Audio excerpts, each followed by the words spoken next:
ರಾಜ್ಯದಲ್ಲಿ ಬರದ ಭೀಕರತೆ ತಾಂಡವ ಜೋರಾಗಿದೆ. ಅತ್ತ ಅನೇಕ ಕಡೆ ಮಳೆ ಕಾಣದೆ ಜನ ಹೈರಾಣಾಗ್ತಾ ಇದ್ರೆ, ಇತ್ತ ಸುಡೋ ಬಿಸಿಲಿನ ಅಬ್ಬರ ಜನರ ಜೀವವನ್ನ ಹಿಂಡಿ ಹಿಪ್ಪೆ ಮಾಡಿದೆ. ಬೆಂಗಳೂರು ಸೇರಿದಂತೆ ಇಡೀ ರಾಜ್ಯವನ್ನೇ ಕಂಗೆಡುವಂತೆ ಮಾಡಿದೆ.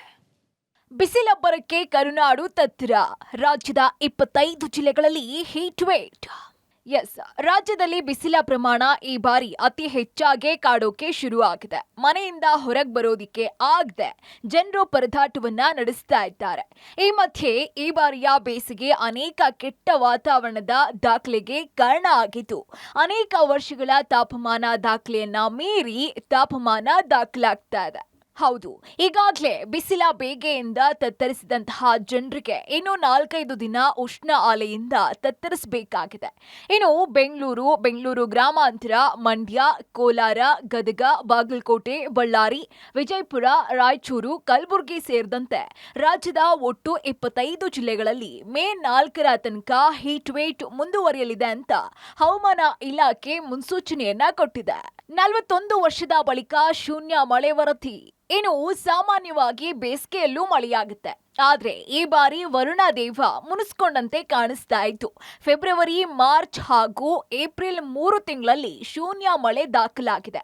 ಇನ್ನು ಕಳೆದ 41 ವರ್ಷದ ಹಿಂದೆ ಅಂದ್ರೆ 1983ರಲ್ಲಿ ಏಪ್ರಿಲ್ ತಿಂಗಳಲ್ಲಿ ಮಳೆಯಾಗಿರ್ಲಿಲ್ಲ. ಅದನ್ನ ಹೊರತುಪಡಿಸಿದ್ರೆ ಈ ವರ್ಷವೇ ಶೂನ್ಯ ಮಳೆ ಪ್ರಮಾಣ ದಾಖಲಾಗಿದೆ. ಅಲ್ಲದೆ ಮುಂದಿನ 1 ವಾರಗಳ ಕಾಲ ರಾಜ್ಯದಲ್ಲಿ ತಾಪಮಾನ ಏರಿಕೆ ಶಾಕ್ ಎದುರಾಗುವ ಸಾಧ್ಯತೆ ಇದ್ದು, ಬೆಂಗಳೂರಿನಲ್ಲೇ ಮುಂದಿನ 3-4 ದಿನ ಭಾರಿ ಬಿಸಿಲಬ್ಬರದ ಸಾಧ್ಯತೆ ಎಚ್ಚರಿಕೆಯನ್ನ ನೀಡಲಾಗಿದೆ.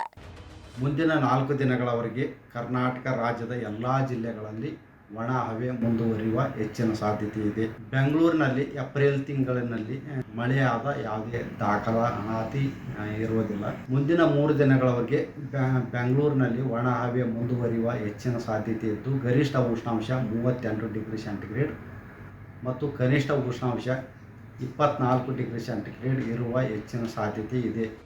ರಾಜ್ಯದಲ್ಲಿ ಉಷ್ಣ ಅಲೆ 8 ವರ್ಷಗಳ ಬಳಿಕ ಅತಿ ಹೆಚ್ಚು ಬಿಸಿಲಾದಕ್ಕೆ. 2016ರ ಬಳಿಕ ರಾಜ್ಯದಲ್ಲಿ ಭೀಕರ ಬರಗಾಲ.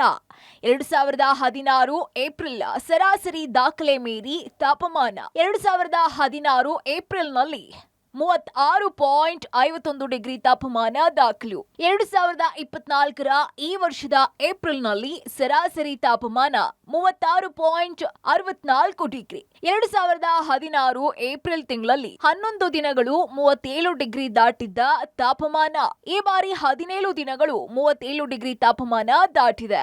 ಇನ್ನು ಕಲಬುರಗಿಯಲ್ಲಿ ಇವತ್ತು 44 ಡಿಗ್ರಿ, ರಾಯಚೂರು, ಕೊಪ್ಪಳದಲ್ಲಿ 43 ಡಿಗ್ರಿ ಸೆಲ್ಸಿಯಸ್ ತಾಪಮಾನ ಅತಿ ಹೆಚ್ಚಿನ ಪ್ರಮಾಣದಲ್ಲಿ ದಾಖಲಾಗಿದೆ. ಒಟ್ಟಾರೆ ಬಿಸಿಲ ಬೇಗೆಯಿಂದ ಜನರು ತತ್ತರಿಸಿ ಹೋಗ್ತಾ ಇದ್ದು, ಯಾವಾಗಪ್ಪ ವರುಣದೇವನ ಆಗಮನ ಆಗತ್ತೆ ಅಂತ ಕಾಯ್ತಾ ಇರೋದಂತೂ ನಿಜ ನೋಡಿ. Raghu Mariswamy, metro bureau, public TV.